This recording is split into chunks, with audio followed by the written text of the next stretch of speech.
Të dashtun miq, mirëmbrëma. Në këtë natë shumë të veçantë për marrë krishterënimin, siç është ajitja e madhe, kemi kënaqësinë që të vim tek ju disëndryshe. Disëndryshe për ju e në mënyrë të veçantë për ju që këto Pashk, si shumë Pashk tjera, nuk i kremtoni e nuk i festoni në vendin tonë. Gjërat e ndryshme janë veçanta dhe janë veçanta sepse vinë për njerëzve të veçantë. Ku është i peshvi, aty është kisha. Ku është kisha, aty është i peshvi. Kjo ishte një nga frazat e para të krishterëve të kishës parë, që dëshironin të tregonin rëndësinë e kishës dhe rëndësinë e udhëheqjes së i peshvit. Prandaj sonte me ne dhe për ne kemi kënaqësinë që të kemi ftuar shkëlqësinë e tij Zot Giovanni Peragjini. Monsignore mirëmbrëma. Mirëmbrëma dhe marrë këtë faleminderit. Është një kënaqësi e veçantë të realizojmë këtë bisedë në mënyrë të veçantë për gjithë ato njerëz të cilët gjenden larg Shqipërisë, për gjithë katolikët e arkidiocezës tonë që këto Pashk i festojnë në vende të ndryshme të Evropës apo në Kanada e në Amerikë. Është dëshira e arqipeshvit me stilin e tij familjar që karakterizon, të i kanë që janë Pashkët e para që të vinë tek ne tek ju nëpërmjet mesazhit të tij si bari për të përshëndetur, për të uru, e në fund për të bashkëndarë diçka mi kishën tonë e mi personin e tij. Monsignor Giovanni, kush është arqipeshvi i ri? Unë jam një meshtar që jam lindur në Itali, por tashmë janë 27 vite që jam në Shqipëri. Jam lindur, si thash, në Itali, në një familje katolike, e menjerë mami ka pasur dëshirë ku isha fëmijë të më dërgoje në një themi shkollë katolike ku ishin priftrat meshtaret, kongregate e Etrit Barnabite, e them që pikrisht duke qëndruar në ato vite gjatë studimeve kam zbuluar thirrjen tim. Fatkeqësisht mami që më kishte shoqëruar në vitet e parë ka vdekur, e atëherë ka qenë pak e vështirë të vazhdoj, por mendimin e Zotit kam vazhduar ato vite të qëndroj me meshtaret, me priftrat Barnabit, me kongregate Barnabit, e pastaj kam vazhduar udhëtimin tim meshtarak. Janë Pashkët e para për ty në Shkodër, por nuk janë parat për ty në Shqipëni. Po. Unë kujtoj, si që thatë jo më përpara, që ju një të pranishëm të 25 vite ose ma shumë në Shqipëri. Por përpara se të vim në Shqipëri, kur ishte hera parë që në jetën tënde në gjove fjalën Shqipëri? Po, Shqipëria e kemi pasur mundësi së paku të lexoj në shkollë, ku ishim në shkollë, të lexoj në gjeografi për Shqipëri, por s'kemi ditur asgjë për Shqipëri. Kam filluar të dëgjoj e të kuptoj për Shqipëri pikrisht kur kanë ardhur në Itali në fillimin e vitit 90 emigrantët që vinin nga Shqipëria. E pikrisht disa prej tyre shqiptarët kanë qenë pranuar në një bashkësi Barnabite, në Trani, Bari, ku janë Barnabite, që kanë pranuar atëherë shqiptarët. E ashtu, kongregata e Barnabiteve ka filluar një lidhje me Shqipëri, që pastaj ka vazhduar duke vendosur të vimë në Shqipëri si kongregate për shërbimi misionari. Në vitet e para, ju Monsignor patet rastin edhe mundësinë sigurisht të prekni Shqipërinë, qoftë nga ana njerëzore në kontaktet, por edhe nga ana, po themi, territoriale, sepse ju ishit famultar në Milot, pastaj në vitin 2017 u emërut i peshk i administraturës apostolike të Jugut nga Papa Francesco dhe në një farë mënyrë të keni shërbyer atje për rreth 7-8 vite. Zakonisht këtu në Shkodër pyesin, a ka katolik në Jug? A ka të krishterë? A mund të na jepni 2-3 impresione për sa i përket përvojës tënde si bari dhe në kontakt me popullin e Zotit në administraturën apostolike të Jugut? Por, do të them me njerë që unë si misionar kam ardhur këtu në Shqipëri sepse eproret më kishën dërguar. do të theksoj që e kujtoj kur reprorët më kishen thënë, më kishen pyetur, a do të shkosh në Shqipëri si misionare? Unë i thash jo, sepse unë nuk kërkoj të shkoj në një vend. Pastaj unë i thash, në qoftë se ju si reprorët më ndoni që unë të shkoj në Shqipëri për të si misionare, atëherë unë shkoj. E ai më tha, reprore, atëherë shko. Atëherë unë kam ardhur e theksoj, kam ardhur në Shqipëri si misionare, kam qëndruar, si ke theksuar, gati 20 vite në famullinë e Milotit. E atje, në të vërtet kam mësuar gjuhë vendit, edhe duke qëndruar e duke vlerësuar populli shqiptar. Një famulli e madhe, shumë e bukur, e kur kam vepruar për gati 20 vite.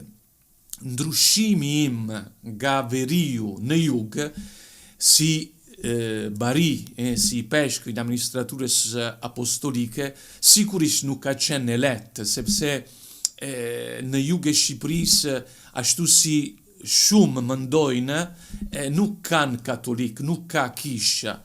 Dhe mund të themi që është e vërtetë, por për gjysmë, sepse është e vërtetë që nuk ka qenë, nuk ka pasur kisha katolik atje, por duke filluar në 1992-93, kur misionarët kanë shkuar në jug, kanë filluar të ndërtojnë një komunitet. Sot, në një hapësirë shumë e madhe, sa është territori e jugut të Shqipërisë, janë bashkësi të vogla, por janë lindur rreth veprimeve të misionarve, janë rritur disa bashkësi të vogla, por të forta, do me thënë të gjallë, sepse janë gjithë njerëz të konvertuar, të kthyer në këto vite. Jam i vetëdijshëm që po hy në një kish me traditë të lashtë krishterë, një kish e pasun me një visar fetar dhe kulturor që ka mundur të arruje të amroj edhe në kohë të vështira. Me ardhin këtë arqidioqez, jam e vetëdijshëm se po shkele një tokë të shenjtë, një tokë e lame me gjakun e shumë martirëve, të cilët për të dëshmu besnikrinë e tyre ndaj Krishtit e për tregu afërsinë e tyre me njerëzit, nuk ngurrun të japin edhe jetën si Krishti. Këto ishin disa prej fjalë që ju Monsinjor Giovanni përdoret kur përshnetet arqidioqezën në ardhjen tuaj si bari në këtë tokë, në këtë dioqez. Shkodra, kur përmendnim këtë emën, që do me thanë për Imzot Giovannin, këtë qytet, kjo kish, kjo dioqez?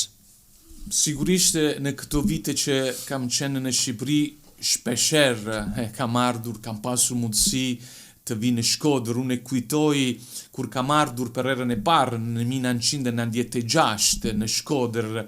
Atëherë kam ardhur për disa kremtime, disa vizite. Shkodër ka qenë gjithmonë për mua një qytet kur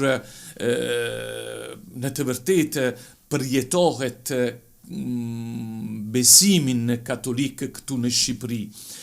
Por kur kam ardhur si bari, si arqipeshku në këtë dioqeze, me njerë jam ndjerë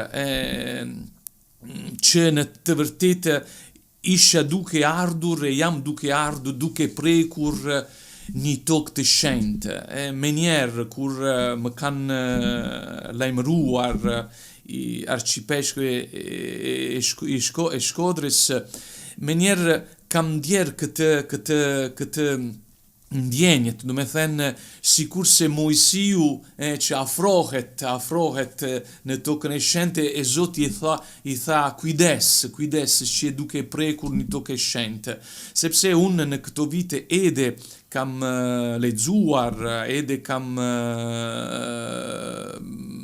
njohur historia e persekutimit, jeta e martirëve.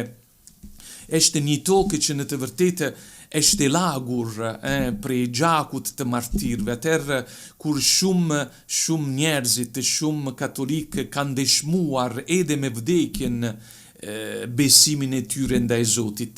Atëherë jam i bindur që jam në një tokë shenjtë e kjo më rriten më shumë edhe përgjegjësi ndaj shërbimit që më takon si bari.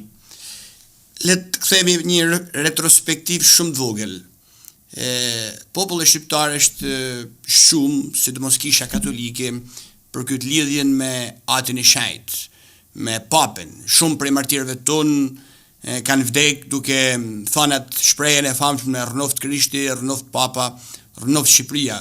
Do kisha dëshirë, im zot Giovanni, cila ishte sensacioni jot kur Papa Francesku ju emnoi arqipeshve? Ka qenë një lajmërim i papritur, sigurisht nuk e kisha pritur këtë lajmërim, e kur vetëm them jo më shumë se 2 javë përpara kishe dëgjuar, më kishin lajmëruar këtë emërim, unë kam qenë habitur sepse asnjëherë kishe menduar të jemi i peshkve këtu në Shkodër, në një qytet kaq e pasur për shumë aspekt kulturore, aspekt e tradites, aspekt fetare, në shumë aspekt. Atëherë, për mua ka qenë një gjë që nuk ishte pritur, por ne dim që Zoti vepron në mënyrën e vet e mendimet e tij nuk përputhen me dëshirat tona. Atëherë unë kam falenderuar Papa Francesku për për besimin që ka pasur në mua duke emëruar, duke me këtë emërim, e kërkoj ndihmë të gjithëve, me shumë lutje të gjithëve që mund të jem i përshtatshëm si bari në këtë dioqezë.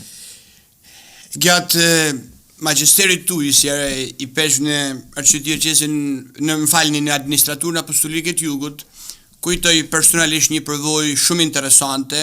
Ju çdo vit si i peshk me neofitet, pra personat të sapo pagzuar, bënit një pelegrinazh në Shkodër ku zbashkut me meshtarët dhe me të sapo pagzuar kalonit në për gjurmë të martirëve duke vizitu monastirin e Motrave Clarisë, Ishburgun, kuvendin franceskan të Gjuhadolit, kishin e Motrave Stigmatine, katedralen dhe Varrezet e Rmajit. Praktikisht atë itinerarin, kalvarin e mundimeve, po dhe të lavdis të kishës katolike. Kam dëshirë, monsinjor, t'ju pyes, cila është përshtypja juaj personale, ndjeshmëria juaj si një krishter, si Giovanni, si Padre Giovanni, si Monsignor Giovanni, teksa mendoni kleriket dhe jo vetëm, por marë rezistencën e kishës katolike në Shkodër. Po këtë përvojën e kam ose iniciativa që kemi bërë nga fillimi, do me thënë unë kam menduar që njofitet, do me thënë njerëzit sapo të pagzuar që prej jugut të Shqipërisë të vinin këtu në veri, në mënyrë të veçantë në Shkodër për të bërë një pelegrinazh, jo vetëm një shëtitje, një pelegrinazh në këtë tokë e shenjtë, si thash përpara. Sepse në jugën e Shqipërisë të krishterët janë shumë pak, por ata që pranojnë, që fillojnë një ecje, nuk janë të vetëdijshëm për historinë e kishës së përsekutuar që është në Shqipëri. E unë çdo vit kam organizuar, kam menduar të organizoj këtë pelegrinazh. E më shumë është interesante si këto njerëzit sapo të pagzuar kanë përjetuar këtë moment. Të gjithë janë kthyer në shtëpi të prekur për çfarë kishin parë, për çfarë kishin dëgjuar. Kjo do të thotë që kisha në Shqipëri, në mënyrë të veçantë e Veriut, e Shkodrës, ka një pasuri që nuk mund të mbaj për veten. Edhe thesari, mund të themi, e martirëve, është një thesar që duhet të jetë i vlerësuar prej të gjithëve. Atëherë unë duke qëndruar në jug e Shqipërisë kam thënë gjithmonë që kisha e jugut ka nevojë për tradita e bukur e Veriut. E kisha e Veriut ka nevojë për të marrë atë gjallërinë që ekziston në kishën e jugut. Në qoftë se krijojmë një lidhje, sepse kisha është vetëm një, atëherë gjithë kishën e Shqipërisë do të jetë më e pasur. Shumë e vërtet. Ju, Monsignor, ka disa muaj që zyrtarisht ushtroni baritorin tuaj si arqipeshvi jonë dhe sigurisht pjesën direkt jeni hedhur, po themi kështu, në terren duke vizitu famullit të ndryshme, duke fillu për me pa përjafër realitetin që karakterizon kishën tonë lokale. Dhe sigurisht gjëja e parë që shikohet dhe vihet re është edhe shpopullimi, do të thotë emigrimi masiv i njerëzve të zonave tona, i katolikëve tonë që lanë Shqipërinë për të shku drejt vendeve të ndryshme të Evropës, të Amerikës, të Kanadas e tjerë. Dhe në fakt edhe arsyeja e kësaj bisedet, ndoshta ajo shumë formale, ishte pikërisht kjo. Gjëja e parë, Monsignor, çfarë kishit si bari i kësaj diocezet t'ju thoshit dhe cili është mesazhi juaj për gjithë këto njerëz, të cilët kanë lënë vendin tonë dhe janë në proces adoptimit me kultura të reja, me shoqëri të reja, që shpeshherë janë dhe nuk janë afër kishës katolike. Po, kjo është një fenomen shumë e madh që besoj ka shumë arsye, njerëzit që largohen e mendojnë të largohen nga Shqipëria. Kjo është një fenomen shumë e madh që tani nuk mund të diskutojmë, por ne shikojmë, ne që rrimë, që ngelim këtu e shikojmë që shoqëria varfërohet, sepse po largohen po largojnë të rinjt, shumica janë të rinjt që largojnë tani në kohën e fundit edhe familjet që largohen. E kjo është një arsye për të varfëruar, në të vërtetë shteti kombi varfërohet. Por secili ka arsyeën e vetë për të larguar. Unë vetëm them për ata që po mendojnë të largojnë, e mendoni mirë, sepse e di që është vështirë, kushtet nuk janë gjithmonë të mira.